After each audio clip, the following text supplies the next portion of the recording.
How's it going, everybody? I hope you're having a fantastic day. With Age of Wonders 4 being out now, I figured now is a great time to give new players 5 tips on how to just do better in the game, make the game a little bit easier, and help them along their way. This game is very complex, there's a lot going on, and it can take a while to kind of get the basics down and learn things. So my first tip for you that I have is focus on getting food production and gold as high as possible. Now, what do I mean by that? Well, we click our starter city here, and you can see we have food, production, and gold as resources along with a bunch of others.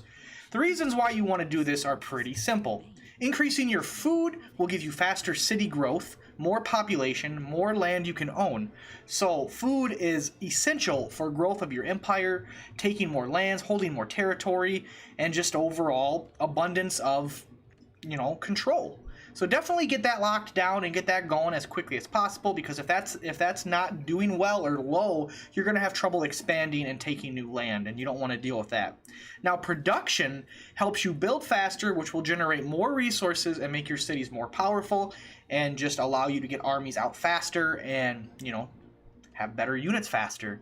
So production, in case you don't know, it determines the speed at which units are produced and structures are produced, so having a higher production is going to increase those, and it's very important and very useful to have that as high as you can get it. Now, the last one, gold, it seems pretty obvious. Obviously, you want more gold. But the reason why this is even here is because gold is literally used for everything, and you're always going to need it. So get down gold-producing structures and buildings, anything that can increase your gold, when you do certain battles or, sack cities and other things, neutral camps, all that. Getting gold from that is super helpful to have early on, and you definitely want a lot of it. So keep all that in mind and keep that going.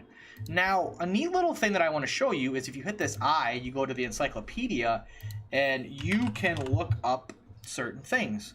One thing I want to show you is city stability. This will be tip number 2. Basically, city stability is very important. It gives you buffs if you have it in the positives, and it gives you debuffs if you have it in the negatives, and the debuffs can be pretty harsh. So let's talk about the debuffs first. Well, as you can see here, we have unstable, unrest, and rioting. Each one has a different point threshold. Unstable, you lose 10% of your city income, 20% of your city income, and 50% of your city income. Now you're like, what is city income? It is the amount of resources a city generates. It's not just gold. You would look at that and think, well, it's just gold, right? No, it's all resources a city produces. That's food, production, and gold. So you're going to be hit really hard if you let this get really bad. I don't think you'll get it down to rioting, but you could hit unrest, and you for sure could hit unstable. So hitting these is bad. You don't want to do it. Monitor it. Make sure you build the structures to increase it, and do what you got to do to maintain it and keep the people happy. Now, the good side is we have stable, orderly, and harmony. Now, these are going to increase income. So as you can see, 5%. 10%, and 15%. Not as great as the negatives, but even a 5 or 10% is still going to be noticeable, and it's still going to be helpful. So do keep this in mind. I found myself not really paying attention to this early on, and that's why I kind of wanted to bring it to people's attention that this is kind of important, and I wasn't really aware of it too much and really what it did. So keep your stability under control, and you will have an easier time for sure. For the third tip, I want to go over movement costs and moving on the overland map. Now, it's something you might not really consider or think really anything of, because, it's not really going to affect you too much.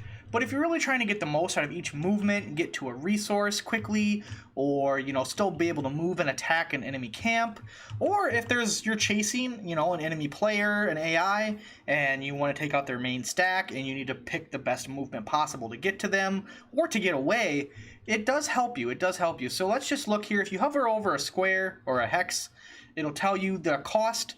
Fertile plains are 6. Hover over here, a forest, that's 8. A road is 5, the beach is 4, and there's different types of terrain all over. So you just got to kind of look around and realize what you're going through and how to get to it. And basically, obviously, the lower the movement cost, the better. If we move through these sheep, it doesn't matter. There's still a fertile plain. It's just there. This is a fertile plain, even though it's an iron deposit. So even though there's nodes or resources on top, they don't cost more to run through. They cost whatever the tile is underneath. So keep that in mind when you're trying to do it. Obviously, water movement is going to depend, you know, on your boat and stuff.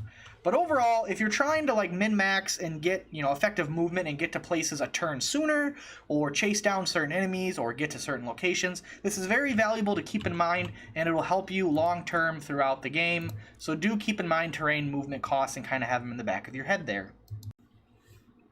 The fourth tip I have, while it is a little simple, it's still very important to make sure you're paying attention to it, and that is research. You click your little thing up here, no research set.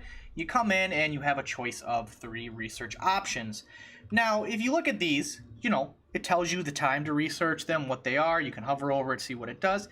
If none of these interest you, do keep in mind you can shuffle research for 20 mana. I believe, yeah, it's called mana. I didn't make sure it was called mana. I don't know why I thought it was something different. But yeah, you shuffle for the mana and you'll get new ones. Let's see what we get. As you can see, we got different ones. And you can keep doing this. Now, is it, you know, a viable thing to do? You know, maybe once in a while, but 20 mana is considerable. You know, I mean, some of these spells you can cast for just as much, if not less. So do kind of be careful with how often you shuffle, but if you do see nothing you like, it's always okay to do it, especially because, look, I'm getting 22 mana a turn, so I mean, it's just taking away a turn, which isn't horrible, but if you're making less mana, it can become a little bit, you know, less of a choice. So do keep in mind the cost relative to what you're doing, and this cost will change over time. So, you know, keep that in the back of your head when you're doing it, and make sure you're just getting stuff that sounds good to you and what you like, because really, you know, it just depends on how your play style is and how you're going. So always research and shuffle if you need to. Very useful stuff indeed. And that brings me to my 5th and final tip, and that is get a second army or a second stack as soon as possible. Now, you're not going to be able to do it very quickly, but you should do it as soon as you can.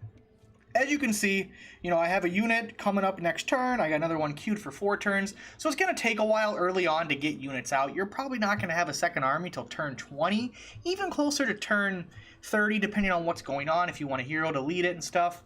So it's just so useful to have, because as you can see, the maps are relatively large. You know, this is just a smaller map, honestly, and look how big it is. So you're going to want to get around the map, and that's not even counting the underground area that you're going to want to explore. So you're going to want a second combat-capable army. Obviously, having a scout always, or a couple scouts, is super useful, but you can use your army to explore the map and check new areas, so there's nothing wrong with that. But generally, you're going to have 1 or 2 scouts exploring, and then your armies are going to fight whatever they spot or conquer or do whatever they see. But at the end of the day, a second army is almost essential, and the sooner you get it, the better. So hopefully these tips helped you guys out. I know they're not the most crazy tips, but they're very basic, just very general, and it's to help new players get in the right mindset, figure things out, and, you know, get going with the game. Look forward to more videos on Age of Wonders to come. More tips, more tricks, advice, you know, all kinds of stuff. There's a lot to this game, a lot going on, and it can be overwhelming, and your first couple runs are probably going to be unsuccessful, or you're going to be save scumming and reloading a lot just to progress and trial and error, and that's totally fine. So, you know, if you guys like what you saw and you want to see more, let me know down below. Any questions or comments you have about Age of Wonders 4, I'd be glad to answer them and try to help. And as always, thank you guys so much for watching, and I hope to see you in the next one. Until then, later guys, peace out, have a good one.